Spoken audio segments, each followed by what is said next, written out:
I'm Mr. Meeseeks! Look at me!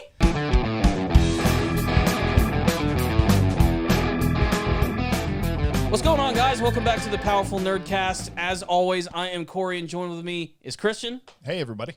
And again, we're bringing back Michael for the podcast because he has a lot of really good insight in all the topics that we have today. And frankly, he's a pretty upstanding guy. Plus, we need some youthful energy in the show, and he always manages to balance things out. But we got some big, exciting topics for you guys today. Of course, there's a lot of crazy things going on in the world right now with this pandemic and all of these protests going on. So hopefully, we're just going to give you guys some entertainment, some stuff to laugh about, and a little bit of discussion with the topics that we're going to jump into today.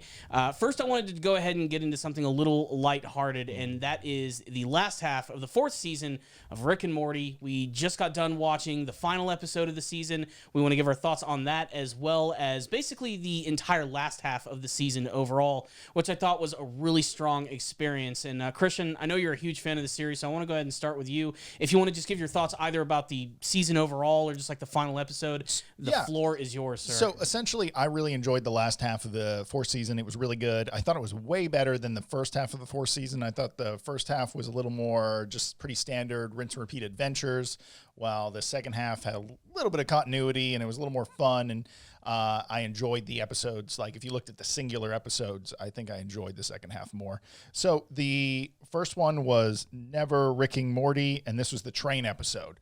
That one was great for me because I just thought the writing was really tight. I liked that they used an episode based on literary devices, and I thought the like mini adventures that they kept getting pulled on by telling stories was awesome. Did you guys enjoy that episode? Yeah. Yes. Okay. Did you watch that one, Michael? I actually didn't. Oh, you didn't watch that one. Anyway, Okay. It's really good. It's very unlike all the other episodes of the season, so I really recommend that one. Pro Mortius was the facehugger episode, which I thought was really funny because they still got to keep their voices even though they were talking through facehuggers. You know, there was also an M&M store. They also did the 9/11 joke. Which we discussed in the last we discussed podcast. this episode in depth. I really enjoyed this episode. I thought it was really good, but not my favorite. One of my favorites, I think, is the Vat of Acid episode. And I know, Corey, you enjoyed this one a lot. I'd go as far as to say Vat of Acid is probably one of the most classic episodes of the entire series. It's really good, and it plays off every bad guy origin story you've ever heard of. Pretty much the Joker in the 80s. I know throwing people in vats of acid was like a big thing, a big trope. So they sort of play off that. And then the B story, or maybe the A story, I don't know how you classify it, the one where Morty gets a redo button. Yeah, that's definitely the strongest element of the episode, and probably had one of the best jokes that I've seen from the entire And what series. joke was that? Was the music and everything, Corey? So the whole thing about that joke, which I think was just really well structured, is how basically the entire episode like falls on the relationship between Rick and Morty and how it's actually kind of toxic. Where, you know, Rick, of course, just, you know, he knows everything and he hates everyone. Yeah. And then you have Morty, who knows that he can sort of take advantage of the fact that Rick can make anything for him, and he challenges him to basically create this remote control that will allow him to redo things. Now, of course, initially he has a teenage mindset. He's going to be able to reset the mistakes he makes, like in video games. But then he starts taking it too far, where he starts resetting things in his normal life, trying to get the best possible outcome. And there is this sequence, which is just beyond genius, where he goes to this like whole story segment, which has no dialogue. It's all just music, and it's just watching Morty form a relationship with a girl, and they actually like go out together, and they spend a lot of time to each other. They meet the families and everything. You even get to see they have ups and downs in their relationship, which is really funny and played out very well. And it all leads to this crazy sequence where they end up going on this vacation. They get trapped in the Himalayan mountains, and they're getting ready to freeze to death. They have to eat each other. They have to literally eat the dead bodies. each other, which is, of course, all a reference to an unfortunate real-life event, but played for laughs. It's also a good reference to South Park because all the characters are wearing the same clothes as the main characters, which I thought was pretty funny. And Morty ends up getting out of all of this.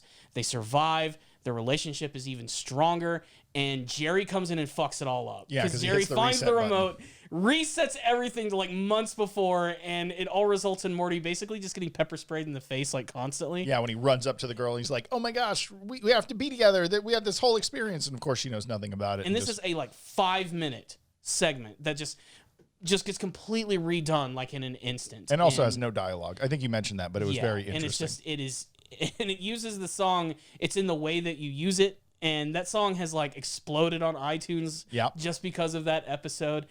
And that's just like one part of the episode. The entire thing really is just what happens when you cross Rick and you make him mad. Yeah, it's basically end-capped. the entire episode is just Rick trying to teach Morty a lesson that his idea about the vat of acid was a good idea. It wasn't stupid.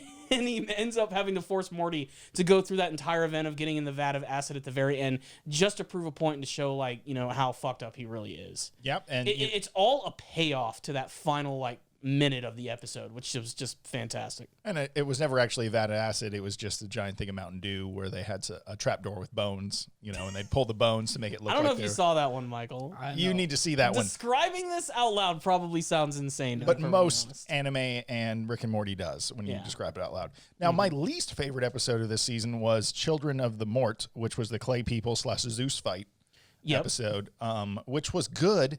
It's just, I don't like Jerry as a character. Like, I feel like his character arc has kind of happened, and now he just kind of appears to do the same loser stuff over and over again.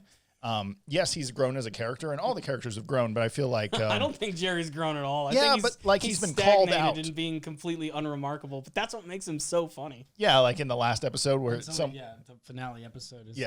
it shows. And so essentially the Clay People Zeus fight episode was great because apparently Rick...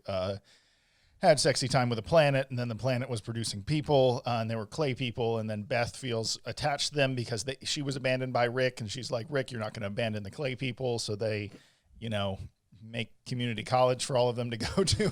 I don't know exactly. It's hard. There's a lot happening real fast, but the episode concludes with Rick and Zeus fighting because it ends up Zeus was really the father of all these kids. You know, it makes more sense that Zeus fucked a planet for some reason than not Rick. Rick and Morty logic. It's a great episode. Recommend it, but it was my least favorite of the second half of the season. I would probably say my favorite just because of the amount of things that happened and the continuity. Like, they got to the continuity. The train episode sort of hinted at it and like made fun of it, but then this episode, the final episode, Star Morty Return of the Jerry. I think it's a Jedi, you know, Return of the Jedi, Return of the Jerry. A lot of stuff happened in this episode, but essentially, Bird Person comes back. I forgot that lady's name that married Bird Person. What was her name? Tammy. Tammy came back. Beth finds out she might or might not be a clone from earlier in the season, which we never get an answer to, by the way. Yeah. Which I think is a they're just kind of cool with it. Like, I love that. Maybe it happened. I love that it's like a big middle finger to the fans. I wonder if the clone or the badass version of her is going to stick around. She probably will, which is going to make the next season even weirder. Yes. Overall, I thought it was a great season. Or I'm really calling these halves kind of their own seasons. Like there's 4 and then 4.1. You know, like this second half 4.1 was really good. If you're not watching Rick and Morty, you've either seen it and not liked it, or you haven't seen it yet. You know, or you've seen it and you love it. So I think there's only like 3 places for you to go on this show. So if you haven't seen it, please check it out. It's worth it. You can find it online if you don't have, if you want to steal it, it's there. There, I put it out there. It's pretty easy. But no, I agree. I think the best episode of the season is probably the final one. It's what the fans wanted, and I think it was an appropriate answer to the first episode of the season where they basically said "fuck you" to the fans. Yeah, fuck you to the fans. They gave you all these previews of things that could potentially happen by bringing in Evil Morty and you know the what is it, the Council of Ricks. They were bringing them in. They even brought Meeseeks back and Mr. Poopy Butthole. Yeah. You know, basically they were like, and they did it perfectly because when they previewed the season for the first time, they only showed clips from that episode, and they only showed clips that looked like they were going to be a part of the overall continuity of Rick and Morty. And then they come in and they're just like, oh, no, this is actually all bullshit and we're just fucking with you guys. Which I can see the humor in that because that's just what they like to do. And again, I thought the overall presentation of that episode was really creative, but there's no denying that the final episode was great. It's, again, what makes Rick and Morty kind of an interesting series because there is continuity. It's not just an episodic, you know, thing of the week. It's not like watching an episode of The Simpsons where when it's all done, it resets back to normal and there's barely any continuity at all. It has a lot in common. They try to trick you that it's resetting back to normal, but then all of a sudden, like 10 episodes later, they're like, nope, we actually changed to a whole different planet. We're in a whole different place. A lot of people died to do this. enjoy. It's kind of like, it's like Futurama in some senses where there is like repercussions for certain actions. You get to see that if something happens in an episode, they'll bring it up later and it actually can have some sort of weight behind it. And that's always been what's really great about Rick and Morty, but it also goes a little harder than Futurama. It tends to go for a more mature storytelling. It tends to be a lot more R-rated in terms of its content. And it pulls no punches either. And that's what I loved about the finale. I mean, it was a big riff on Star Wars, which I think is exactly the type of thing I was sort of waiting to see from the series. Because for a show like Rick and Morty, which his entire thing is like built around the trappings of sci-fi, they don't actually do Star Wars stuff that much. And I'm glad that they sort of called out its bullshit in this episode for how stupid it is.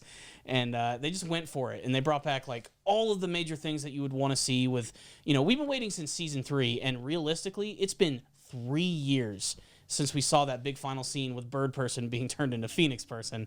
And the fight that he had with Rick was one of the most creative that I've seen in the entire series. I mean, the animation was really good, but just the overall, like, it wasn't just like a let's punch each other kind of fight. Like, you can tell that they worked really hard in trying to make that entertaining and as funny as humanly possible. That was my favorite part of the episode, actually. Yeah. Just the fact that he's getting, like, the claws and the talons, and then a shield just comes over his heart. Like, yeah.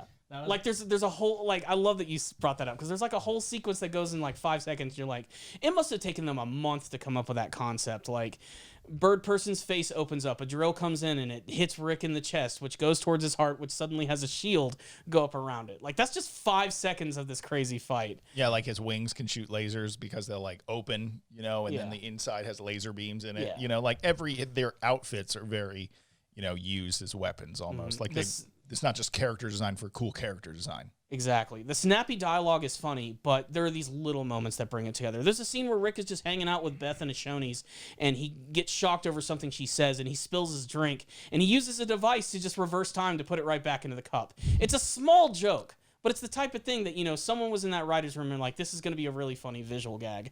And this episode had like hundreds of that. Like, it was insane how much was actually packed into this entire episode.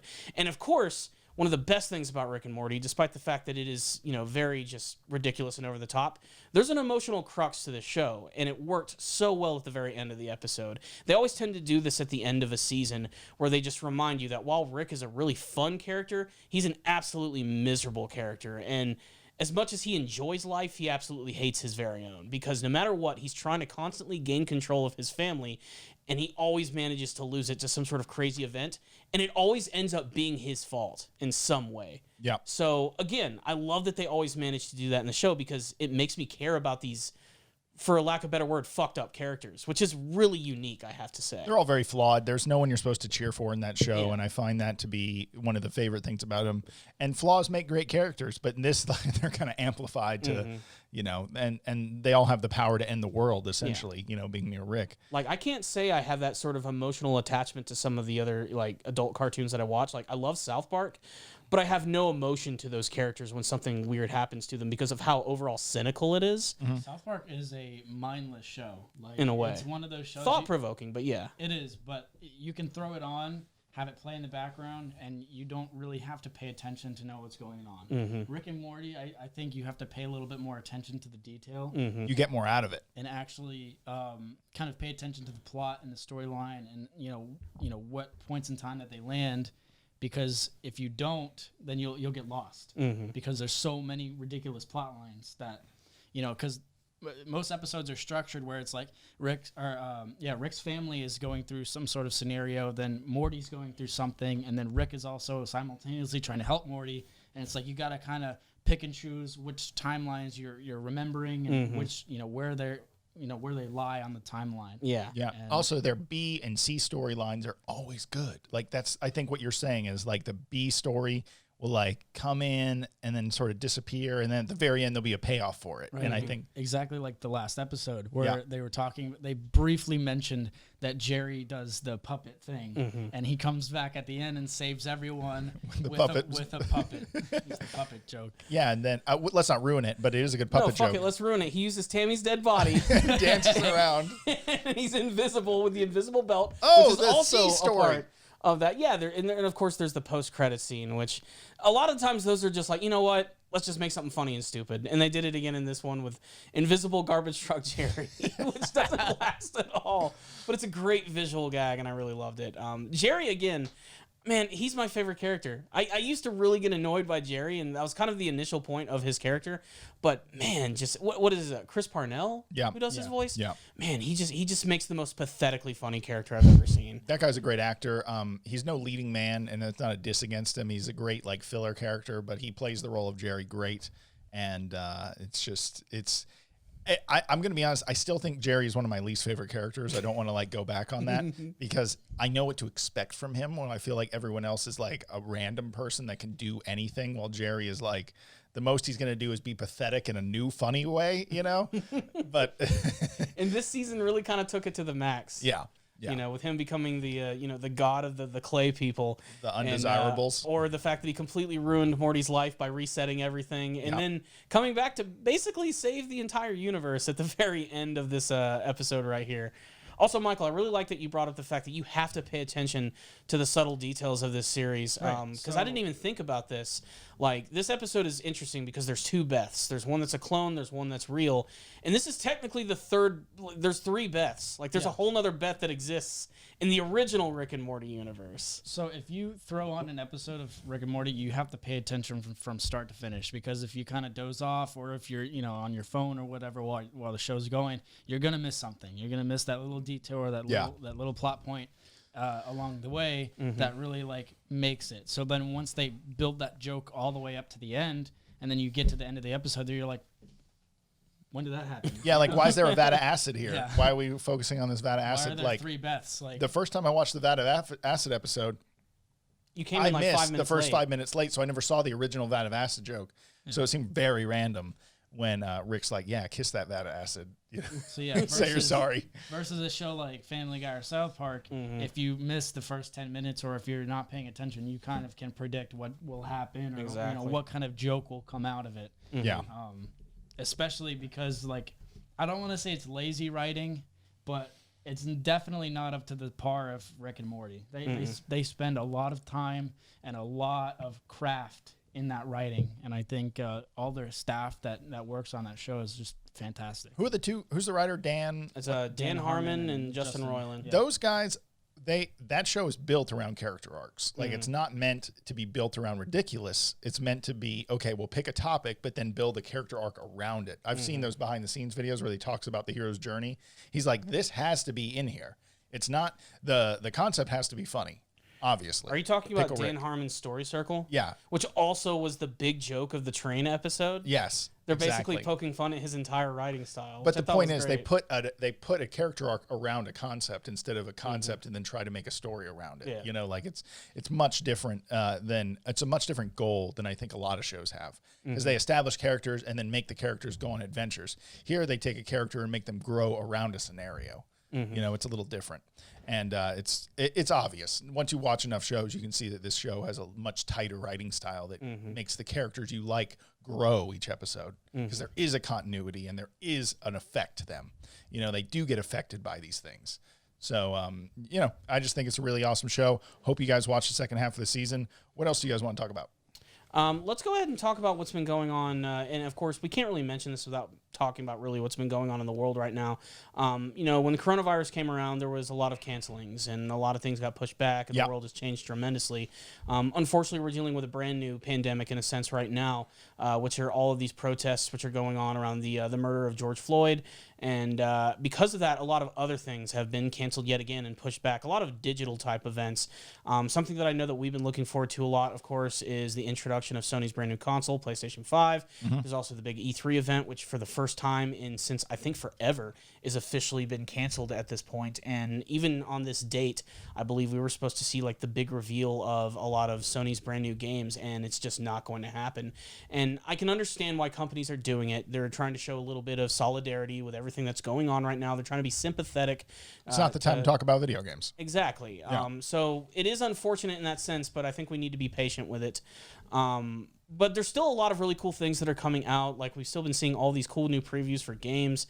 There's still a lot of really great ones that are coming out. You know, I'm not thrilled to sit down and really play this game all that much, but there's no denying that, man, The Last of Us 2 looks really cool.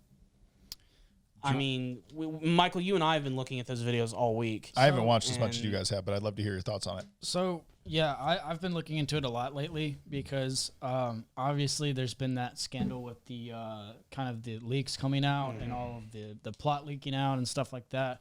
So a trailer actually popped up for me. I think it was PlayStation's like official or Sony's official trailer for it, and it was that 30-second spot. And I watched it all the way through, and I was, I was pretty inspired by it. I really, it made me want the game even more. Like even since the gameplay that I've seen previously, that 30-second spot is kind of the anticipation, like building up. And since they're putting it out now, that the game's coming out in the next 2 weeks. Yeah, it's real soon. So it's building up my anticipation. But then I click the comments. I shouldn't have done that, but I'm clicking the comments and I'm seeing all these kind of remarks and these jokes, and I'm just like, oh man. Because I didn't know exactly what the leaks, entailed. You didn't know they had the ending was out there. Yeah, I didn't know. I didn't know anything about it until we started talking about it, and then I was seeing these comments, and I was like, I gotta get off here. I gotta get off the comments because the fans are not happy. The fans are really upset that this has happened. I don't know exactly the story behind of like how it happened. I know there was some dispute with one of the game producers or creators or something. One of the developers got disgruntled and posted a bunch of stuff online, and the company came out and kind of made a rebuttal saying that we apologize. We just hope you still enjoy the game anyway. And a lot of people are saying that their PR behind it is kind of shooting themselves in the foot. But I don't really care about that. I care about the art. I care about the game. I loved the first one. I didn't play it until years later because I just recently switched to PlayStation. Just got a PS4 over the last holiday, and I loved that game. That game was it was a experience from the start to the finish. I really got involved with the characters. I really felt the emotion from the characters. I felt them change over time, and I really got a connection to that whole storyline. And a lot of people, it is a different type of game. It's not a Call of Duty or it's not a Spider-Man. It's a sort of linear story through the apocalypse, having to deal with all these external storylines, the people overthrowing others, the people are, threatening other people. They're creating camps, they're creating these civilizations, and there's only a certain amount of rules. There's curfews and military, and, in a sense, it's sort of like how we're seeing the coronavirus play out right now. And that's one of the things that it kind of scares. It kind of scared me a little bit of how close and accurate it was. To the police are standing outside on the streets, and you better be in by curfew. You better not break these rules and these standards, and blah blah blah. And relating the zombie apocalypse to the coronavirus is a little far fetched, I would say. But, yeah, but it's just the timing of it is a little strange. The timing of it is very. It has parallels. I understand what you're saying. Yeah, it does, and it's a little too accurate. It's funny too because it's the second game this year that's had a very strange release. Just a couple of months ago, literally a week after the whole coronavirus pandemic hit and everybody's like, all right, stay home. We gotta social distance. Resident Evil 3 came out, a game about a virus which completely wrecks an entire city. Yeah. And it's just the timing was so strange on it. And now we have The Last of Us 2, which of course things are not as extreme as they are in that game. But man, it's kind of reflective of how things are actually going on in the world right now. And in a way, maybe this is the game that we need. Maybe this is the type of game that will allow people to vent a little on a world which can be broken and will not have a negative effect on anyone. Yeah, I don't know that much about the game. I just want to jump in real quick. But I feel like it was a game that revolved around its characters. It wasn't a game that revolved... The gameplay looks fun, but it's not about... when you play GTA, the characters are this awesome accessory that goes along with the world. But in this game, it's kind of flipped where you get these great characters that also happen to be in a great world, that's very well designed. It's very pretty. It shows a post-apocalyptic world that's being overgrown by plants and nature. The disease is very much plant-based, so it's kind of, goes along. I think it is. I'm not a Wikipedia expert on this, but it seems like, people have these things growing out of them, and there's trees growing everywhere, and it's a game about someone that's young having to learn their way in the world while the world is learning its own way. and I'd always enjoyed that storytelling method. I just have not played that game very often, and I'm so selective about the video games I play now because I just don't game that much. Christian, here's my recommendation since you've never played it. Go to Walmart. Pick it up at PlayStation 4 for $10. Okay. It is cheap. It really is the cheap. remastered version. I'll just wait till past the curfew and go get it for free. I'm sorry. Ooh, jeez. Anywho. Because, I'm not going to lie. I didn't finish the game. I got about 75% through it, and I ended up just watching the rest on YouTube. And it didn't take it away too much of the experience because, again, it's a linear mocap game. It's the cutscenes are beautiful. The cutscenes are what make it. And even and I'm not going to lie. I watched when I got to the last 30 minutes of the game and I saw the ending, I'm like, oh, I kind of wish I'd have played that. Yeah. Because it does have the ending of the first game is powerful. And it, hits you really hard. Once those credits roll, you're like, wait, what? Yeah. And you're like, whoa, that's if a movie ended that way. Yeah. The credits came up and you immediately wanted more. Yeah. So, regardless of what happened or what's going to happen with this game, I'm really excited for it to come out. We've been watching these clips come out, these cinematic trailers and these gameplay clips and kind of the dynamics and the combat, and they show you these, the new details that they're adding. And it makes me want to play it even more every single day because the graphics are only getting better. The last game came out in 2014. Still looks phenomenal. It still looks great. And 6 years later, we're 10 times better. And that's one of the reasons why I'm really excited. But like Christian was saying, the world is growing even more. It's becoming more overgrown, and these bigger threats are coming out. And one of the things I liked about one of the trailers that I saw is they wanted to display the clickers and the different zombies and the different enemies that you'll face, and they kept one section completely in the dark, and that's what I really like because I want that suspense. I want to I want to be surprised. I don't want that revealed to me just yet. Because every moment of the first game, I played it years later, but everything was still a surprise. I was scared out of my mind playing this game through the first time. And then, this is what I'm going to do with this. When the second game comes out, I'm going to go get it. I'm going to turn the lights off and I'm going to, I'm going to let this game scare me a little bit because I want to see the detail that they put in.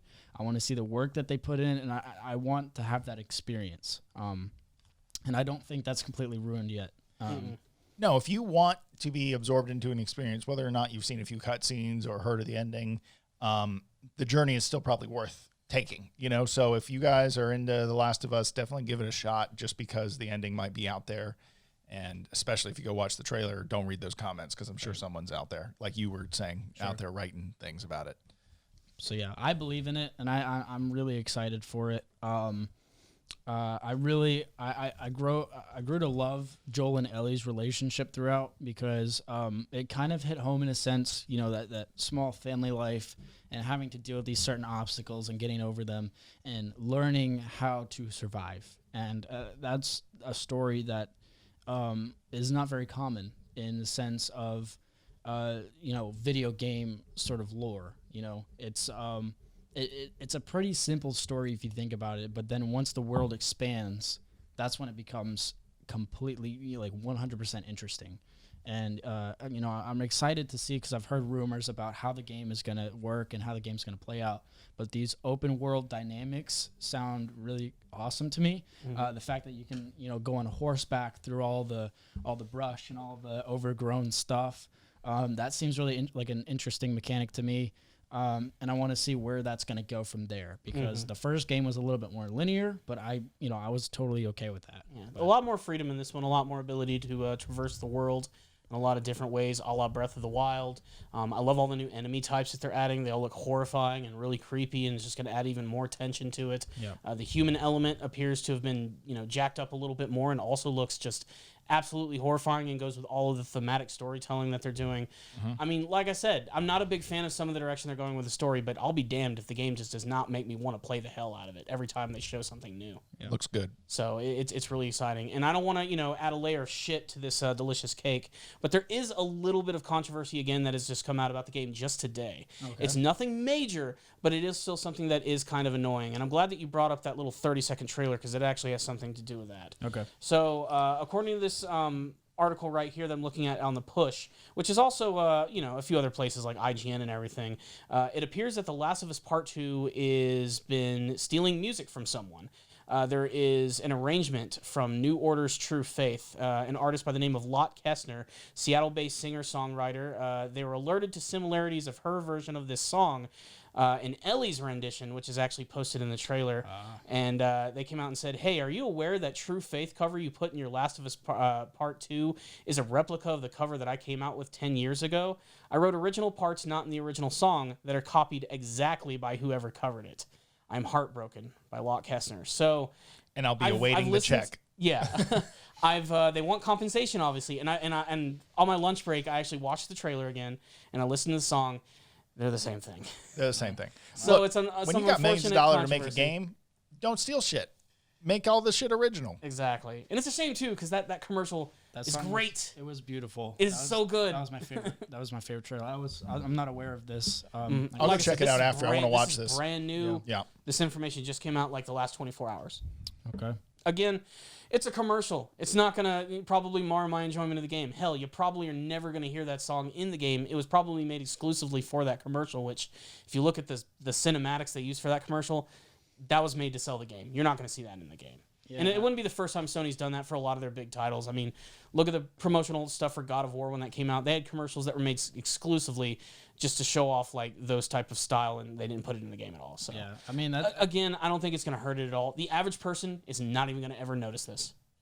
So there are bigger fish to fry right now in terms of what's going on in the world and everything. So I just don't think that's going to be anything. But I'm excited. I'm really interested to see what's going to happen with this game. You know what game I'm looking forward to more than that though is Paper Mario. Yeah, the Origami King. I've got that. So Christian, I know this is probably something you're not. I'm just going to hang out over here and say I like Mario games. Okay, so.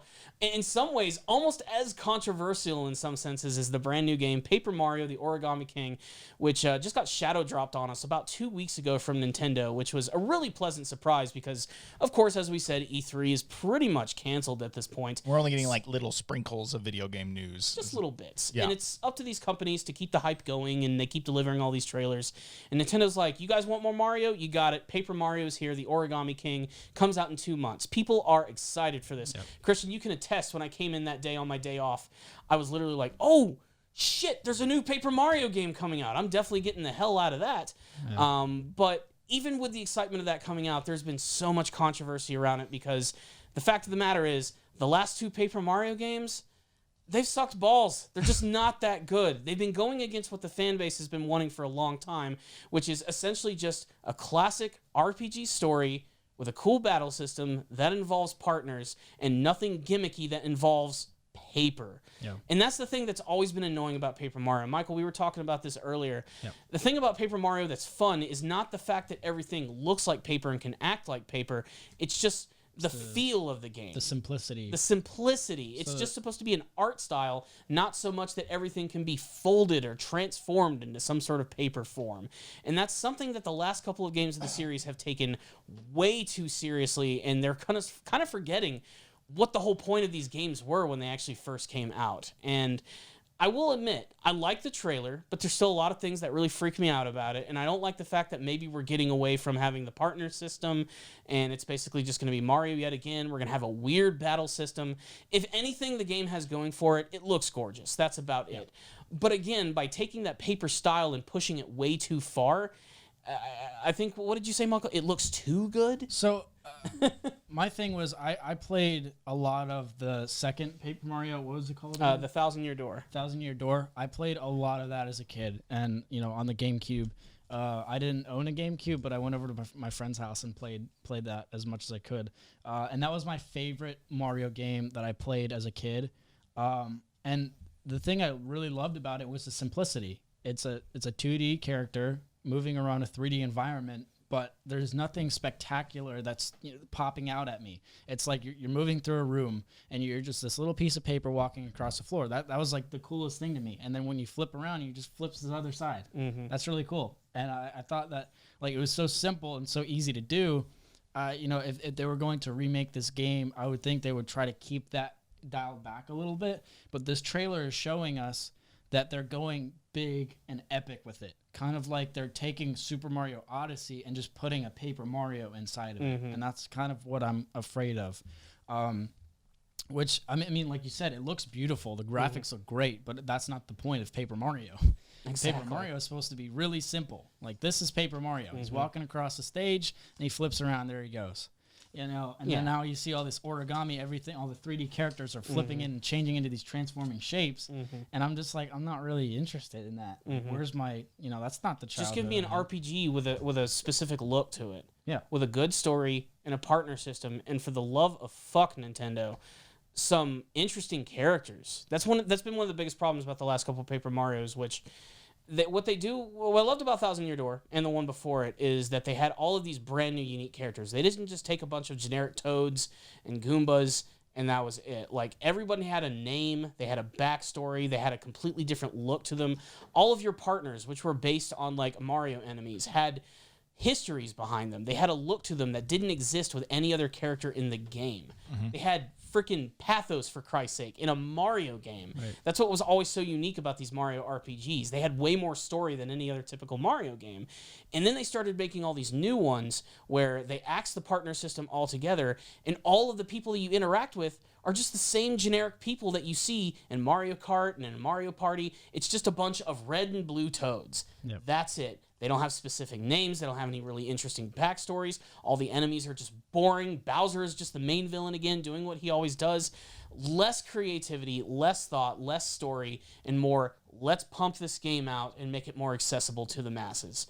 You can blame it on the fact that Nintendo has gone more casual in the last couple years with the Wii and then the Wii U. But now we're on the Switch. We're on a more hardcore system, which has a much bigger fan base, and people expect more from their games. And I really hope the Origami King is going to bring something back to that. There's still no guarantee that we're going to have partners in this game. If we do, they might be just plain old generic enemies, which is not what I'm looking for. I want something unique, an experience that I can't get in a Mario platformer. And that's what I've always loved about Paper Mario games. One, it's an RPG. That immediately makes it different.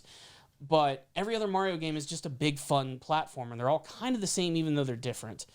I feel like Odyssey did that well, because it gave everyone a costume at least. Exactly. And I still feel that Odyssey is the best damn 3D Mario game ever made. And I argue... More than Mario 64. Way more. And I argue it's one of the greatest games of all time. I hate the hat jumping. God, it ruined that game for me. It's not hard, man. It's not how Mario jumps. He does triple jumps, and that's what I want. I just want you got to triple jump, then throw your hat, then jump off the hat, then throw your hat again and jump again. Yep, that last part I don't like.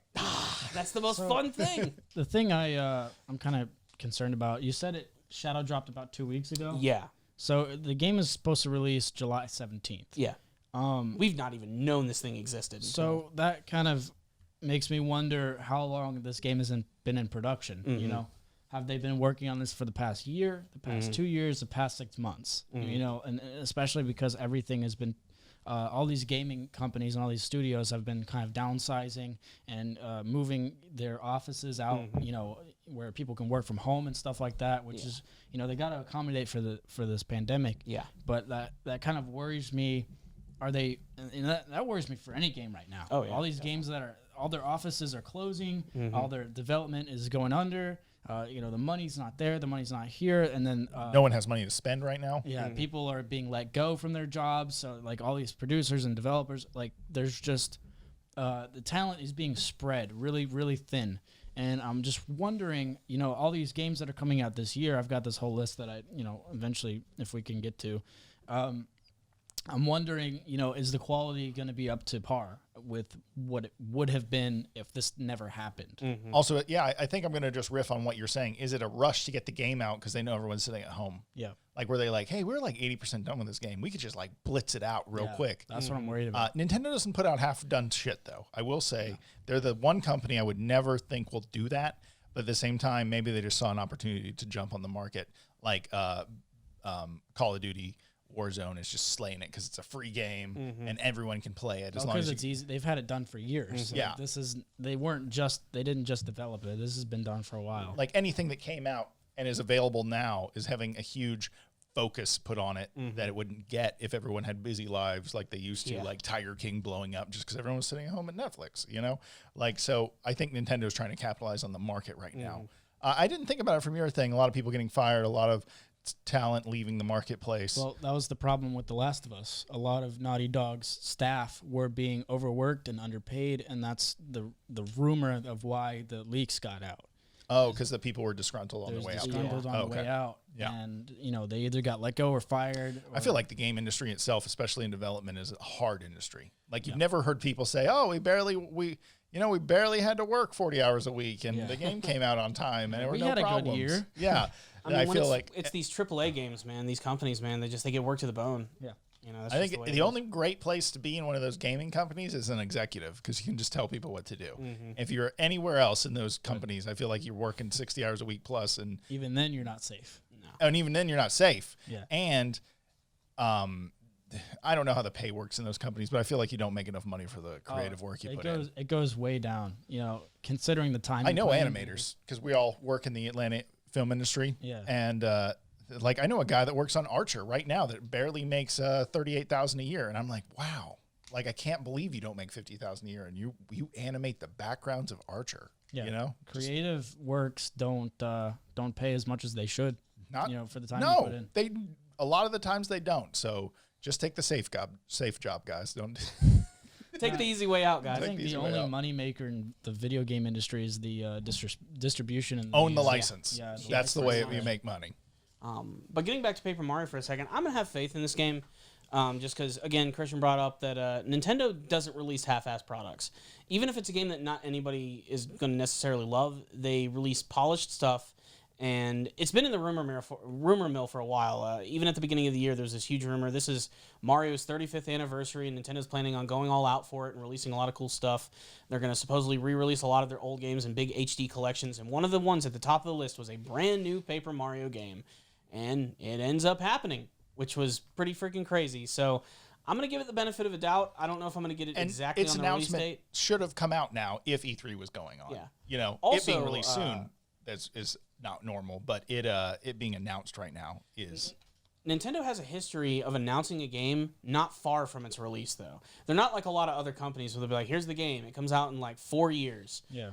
They're usually... Remember Rage? They did that. They fucked that game up. That game got so hyped when they announced it, and then they didn't release it for 3 years later. Even a game like Smash Brothers Ultimate, when that came out, they announced it 6 months before it came out. Dead Island 2, guys. Remember that? Shit. I never played that game. But Did it even come out? It didn't come out. Oh, it never came out? I remember the first one. They released a trailer for it with, I think, that's Jack like a whole Black. other topic. Yeah, that is. It never came out. Yeah. People if were you want to still hear asking about it. Rage, though, John Carmichael, is that his name? John Carmack? With the guy with id Software? Yeah, he did of course I'm going to bring up Joe Rogan on this podcast, but he did an interview with Rogan, and he talks all about how he got so obsessed with getting the technology perfect, and then he was within his little world, and the world changed around him because he waited too long, and then his impressive game didn't seem as impressive because 3 different Call of Duties had come out, everything else had come out around him. He's like, I should have just pushed to release it and maybe been a Q1 late instead of 3 years late on releasing it. So it's kind of interesting. What were you going to say, though, Corey? That Nintendo... Well, I think you did say it. Nintendo does not release crap. They tend not to do... Breath of the Wild, of course, was... one of the best games ever. But, even before they were showing that off, they're like, we have a new Zelda game coming out, but that's all we're saying. They didn't really start to show it off until we were about a year out. Yeah. Which, that's just the way Nintendo does things. I'd like to think that this, this turkey's been in the oven for a while before they've decided to just drop it. Maybe it is a convenience if they decided to add it during the summer. It gives me hope to hopefully see more from Nintendo this year because they've been kind of bare bones this year so far. I want to see a new Zelda trailer. Oh, dude, me too, man. That's to. all I want to see. It would have been out already. Yeah. I want to see Breath of the Wild 2 I want so a new bad. map to explore. I still find things during Breath of the Wild exploration. I love that they show you the hero's journey so you can see where you've been on the map, so you can decide to go to places you haven't been yet. Like with knowing you haven't been there because you can see all the lines. And I specifically save those areas for when I'm want to stay home and play that game again. Or when I'm traveling, I keep those areas of the map unexplored so I can go there later.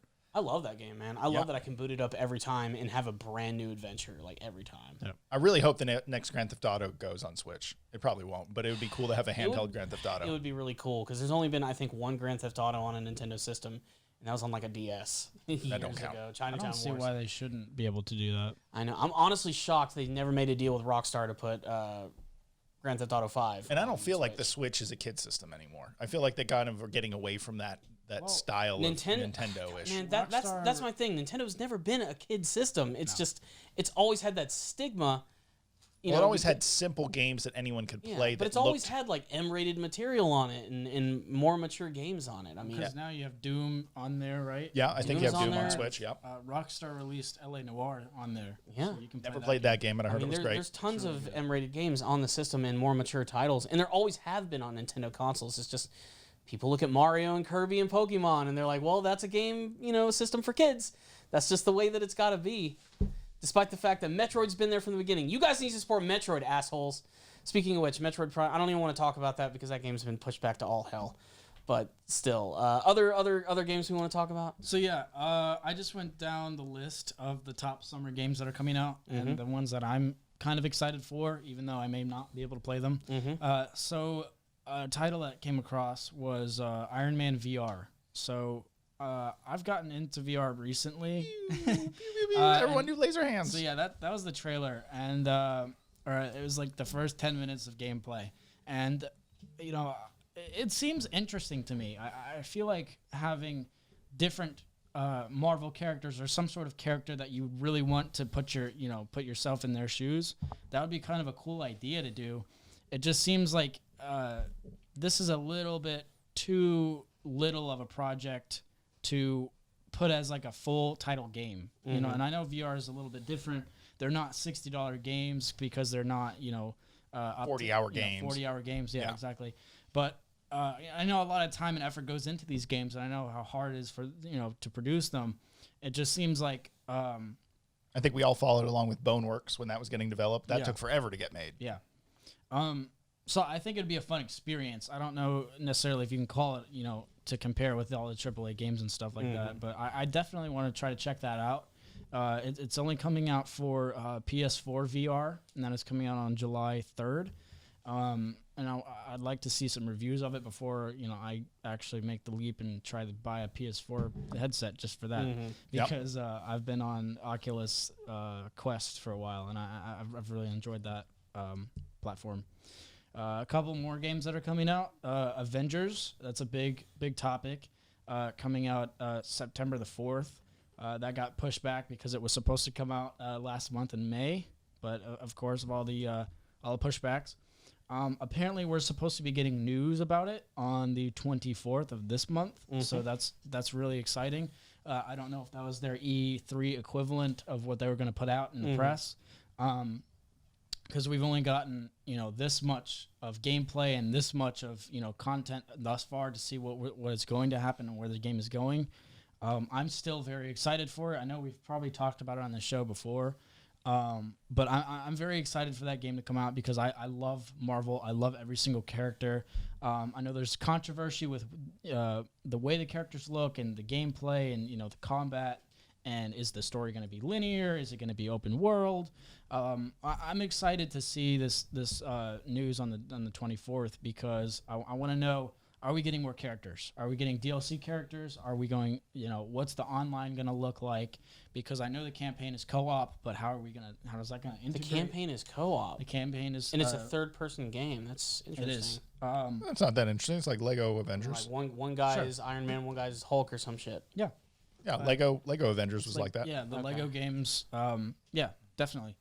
I want to see what direction this goes in because I've seen these clips of how you can upgrade your characters and what point in the game you can do them. You get better laser hands. So yeah, you can upgrade your Iron Man's armor or a Hulk smash. The repulsor rays, you Philistine. or that sort of thing. And it kind of, the menu I was looking at kind of looks like Destiny, where you can take each gun part and, upgrade your gun. And, you got to have this many points to do it.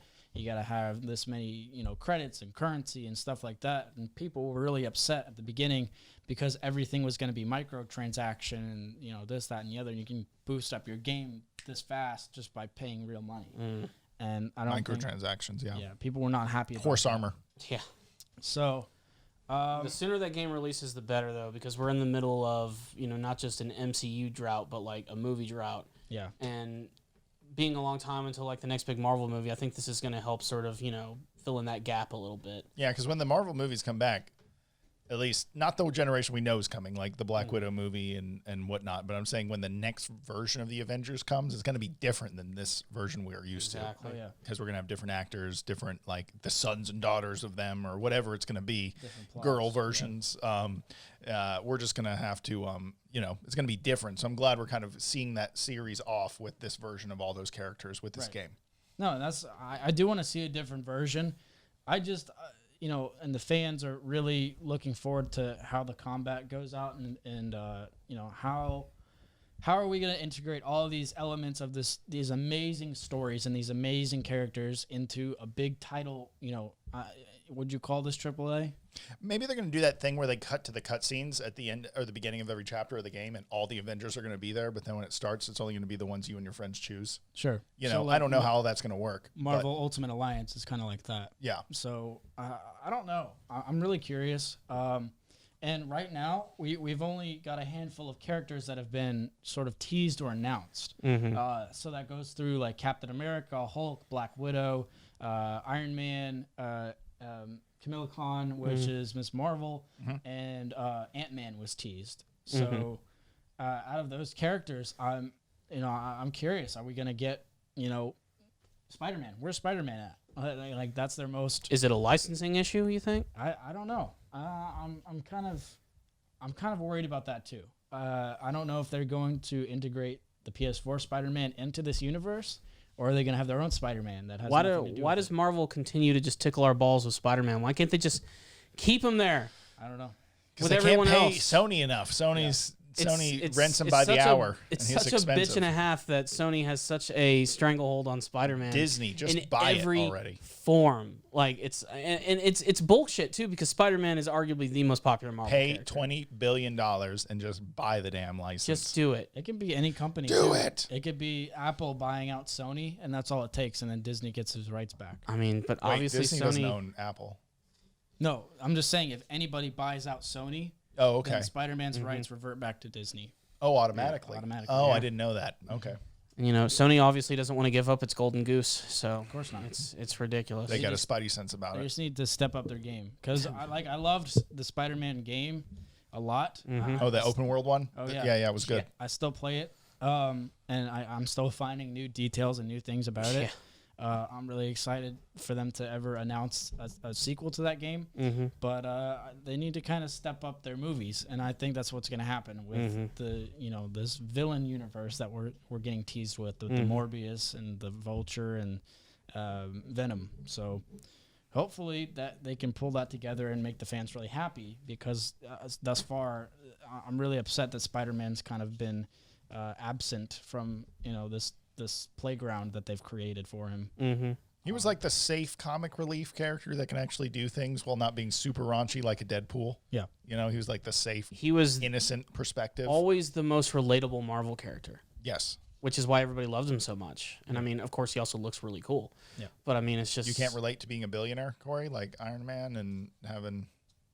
I'm joking. I'm thinking more classic Peter Parker. I think that Iron Man is more everyone's fantasy, while Peter Parker's everyone's reality. Exactly. Yeah, that's just what's always made him a really cool character. Yeah. I mean, there's a reason he's endured for so long and why he's been the face of Marvel. It just sucks that he keeps getting ripped away from hanging out with all of his Marvel buddies. It's a shame. Buy the license, Disney. $20 billion offered to him. You already They'll fucked up yes. Star Wars. This is your new chance to screw up something else. I think that last series of Star Wars just had bad momentum. They just didn't know what they were doing. If they could do it again, I feel like they could do it right, and they're gonna do it again. So we'll see what happens. Round 2.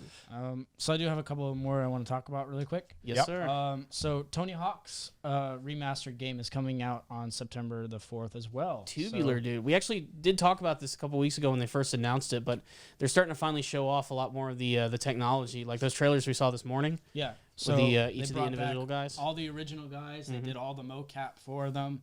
And it looks like really similar to the first game. So like all their movements, like if there's a skater that puts his hands up, in a certain fashion, they're gonna copy that exactly, movement for movement. And I really appreciate how much work they're putting in. Yeah, like if you see the silhouette of a skater doing a move, you're going to know who that skater is because they have their exact like mannerisms down. Yep. Yeah. I mean, that's just a fun arcade style kind of skateboard playing game. I mean, I wasted hours in my summer playing that on N64 back in the day. Yeah. I hated that game because I was so bad and everyone was so good at it. And I was like, how do you get the score so high? And they're like, and I was just eating it.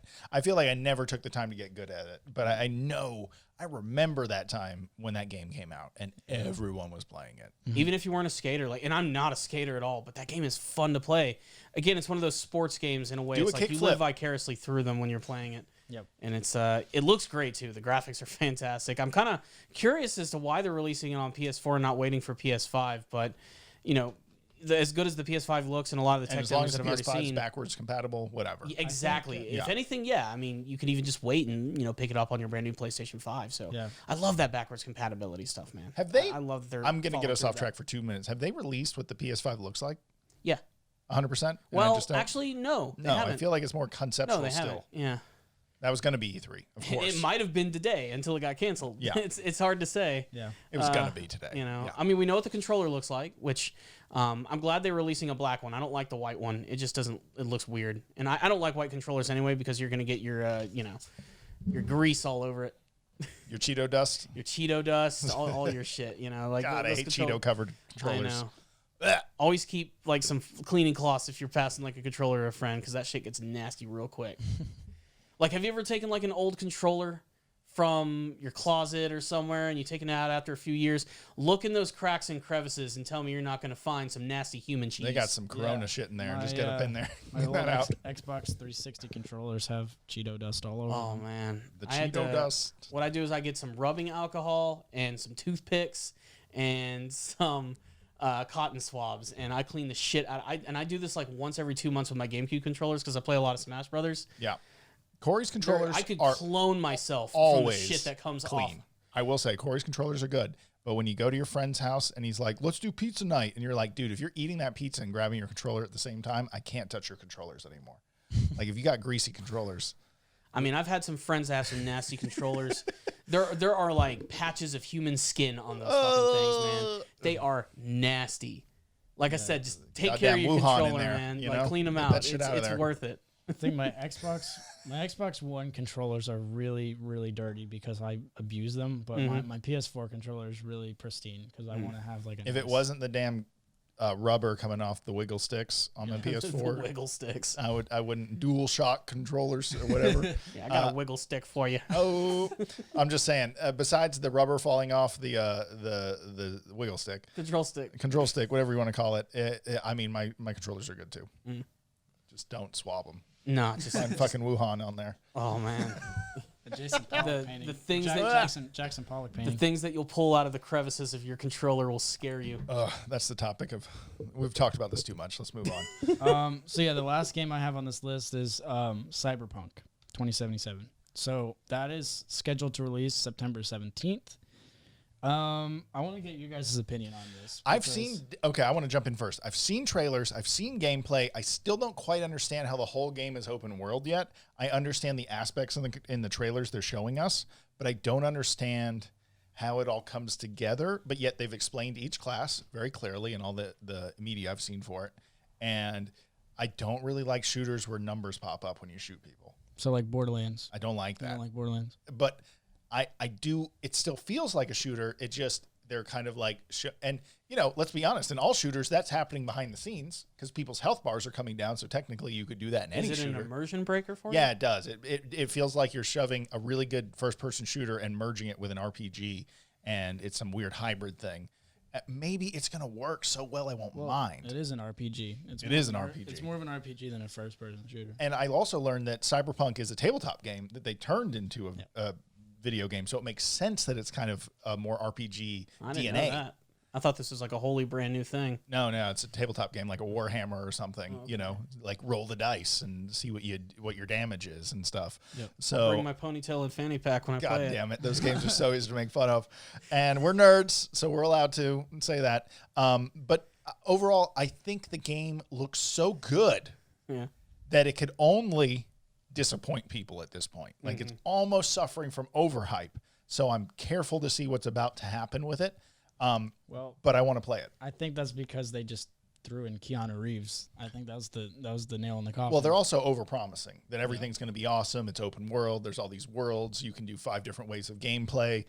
They're doing who was that dude that made Black and White? They got you remember that guy? Yeah. He overhyped his games, and then Fable failed because it didn't fail. Fable was a great game, but he talked about how if you threw a pebble in a pond, it'll stay there every time you visit the pond. And it's shit that didn't matter about the game, but he was so busy about selling. I was promised a pebble. Yeah, and he also made those Black and White games. They were called Black and White, and then there was Black and White 2 where you got to play a god and you raised like a demigod that would mimic your style, and it had an AI built into it.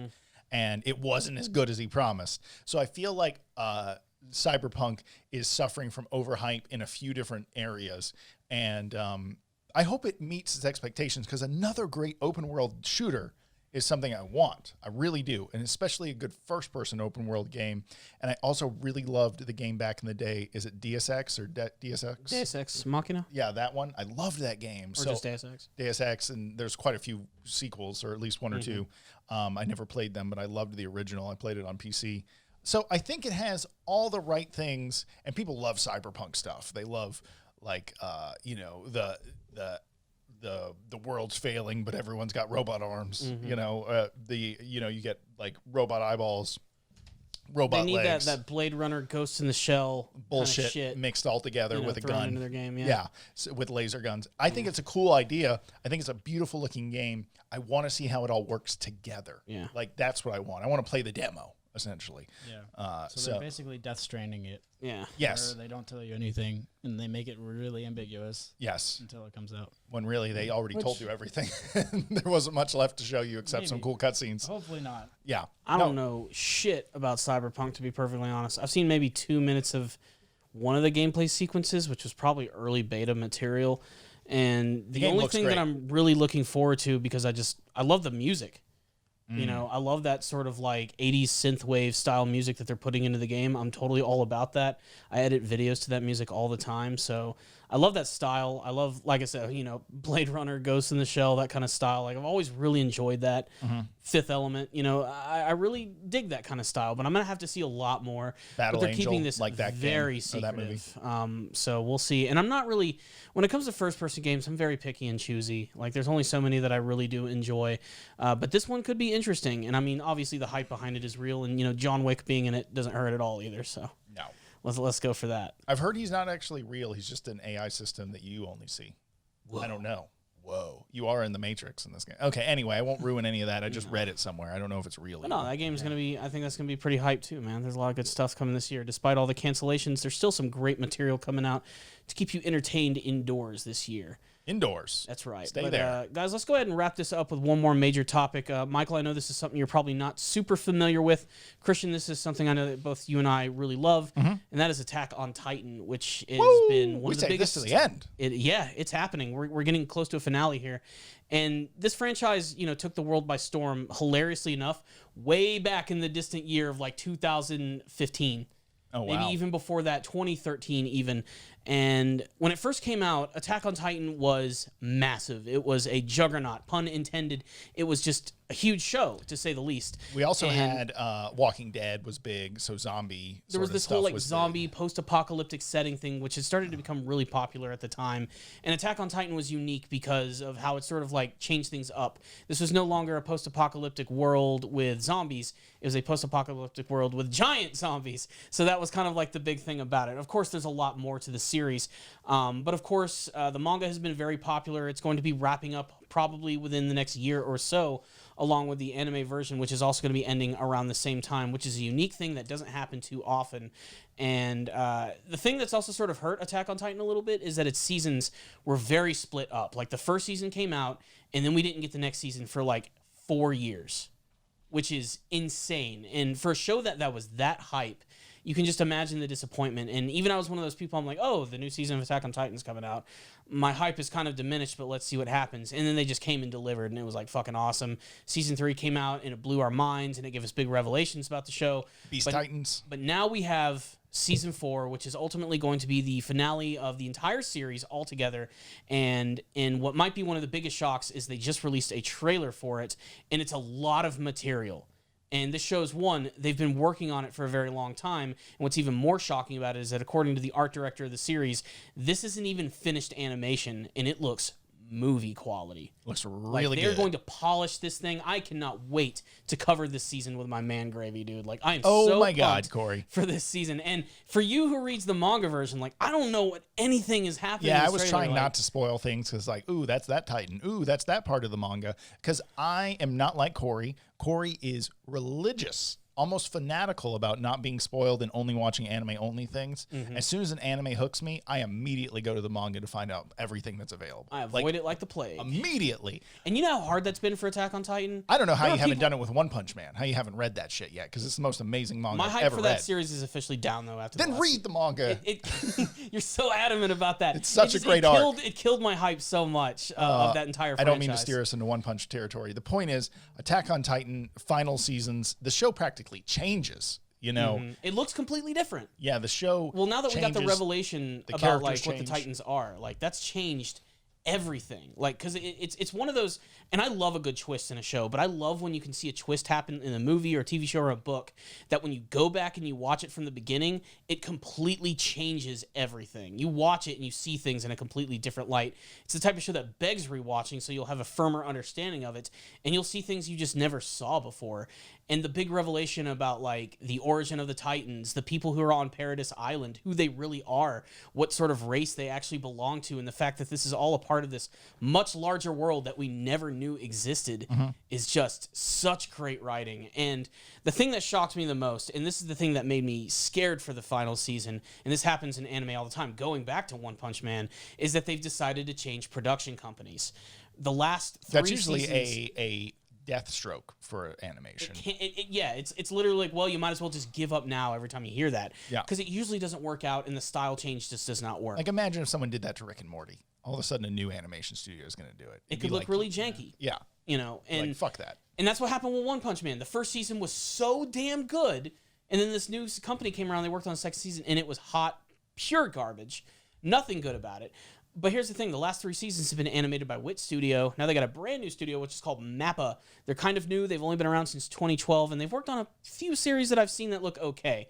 But this trailer, man, it looks so fucking good in every way. And I don't read the manga version. And you don't even know what's going on. I don't even know what's going on. But what's really great about it, and all my Put spoilers commenters down in the have- comments below, guys. Yeah, exactly. Fuck you. All the people who've been talking about this, though, the one thing they're saying, and maybe you can attest to this, the thing that's unique about this final season is that the art style looks more like the actual manga a little bit. It's also a very serious season and a serious arc that they're about to go through. I shouldn't even say an arc. It's got 3 arcs in it going on. Exactly. There's time Supposedly, skips. There's and this, these there's that. seasons are actually going to be split up, as far as I know. Like the final season's going to be 2 chunks. Yeah. And I think each one is going to be pretty long. Like this is going to be the longest season that they're going to ride out. And if they can continue to make the quality look as good as it did in that trailer, this could end up being one of the greatest finales of all time. I hope it lives up to that, because so far every revelation in the series has completely blown me away. And as much as you want to hate on Attack on Titan, that it's a series that is just filled with a lot of hype and maybe even sometimes a simplistic story, I think it's a fucking masterpiece. I think the last 3 episodes, it's not too often that a show can actually make me shed a tear or two. That show made me do it. Like, it was really powerful, and it made me look at the series in a completely new way. And this season right here shows me that change is coming, and it's going to do it in a raw, violent, and vibrant way. And, like, there's so many new characters in the trailer. Like, that's what sucks, man. I don't read the manga. I can't relate to any of this. You know all this shit. Like, there's a know all brand of new it, Titan yeah. that appears in the trailer. There's all these new characters. Apparently, there's a huge flashback sequence with a war that we never knew about. And it all just looks fucking sexy, man. Yeah, and I'm the thing I really like about Attack on Titan is it's really a show about human nature that happens to be set in a zombie world.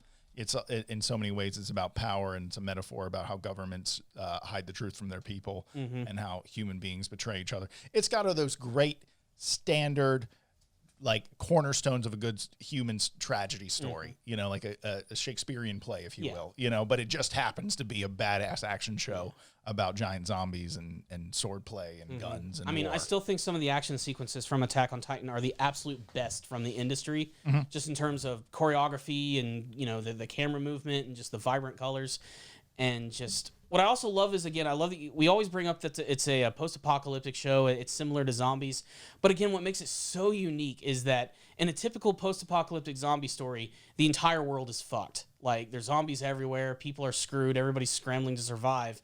What makes Attack on Titan so unique is that's the way you think it is for most of the show. And then by the end of the third season, you learn spoiler alert, that it's just one small island in a giant world that's infested with these things, and everything else is completely normal. It's like New York City over there. It is a self-contained island of just shit that you think is the whole world is this way. It has to be. But then you're like, wait a minute. There's this whole civilized society over here with people using technology and all this crazy shit. And that's what really made that revelation for me. Yeah, it's like the 1880s on this island, and over there it's like 2015. Yeah, it's like, so crazy, man. Yeah. And it just... Man, what a twist that was. So I'm pumped. That trailer was one of the best anime trailers I've ever seen. Supposedly it's coming out in the fall.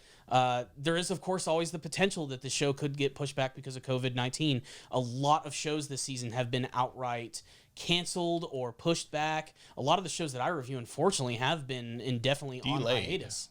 Yeah, and unfortunately, I'm still feeling a lot of that right now. Luckily, a lot of the ones I do like are here, but there's like 6 reviews that I can't do right now because there's nothing to review, which is kind of a shame. But so I hope this one stays the course and it gets there because I'm pumped for this. I'm excited, and I'm glad that they're keeping the momentum going. It will have only been about a year since the last season, which is great, which is, I think, as long as you need to go to keep that hype moving. Well, yeah, I agree. I think Attack on Titan's a great show. I also feel they took too long, so I lost a little interest, and now like the final season's coming. You haven't mentioned they're going to simultaneously release the ending of the season with the manga, so they can't spoil each other.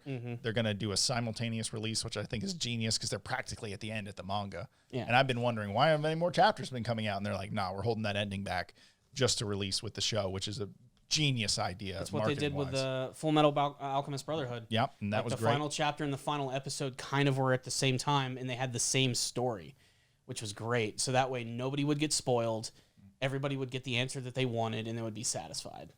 Yeah. I think, I'll be honest, guys, I think this is a great podcast. I think we talked about a lot of great things. We did. Yeah. We're going to go ahead and wrap this up. Michael, I know you're not a big anime guy, but Attack on Titan is one of those shows that I think is something that non-anime people can enjoy if they really get into it. I've seen a couple of first season episodes, but I don't know much about it.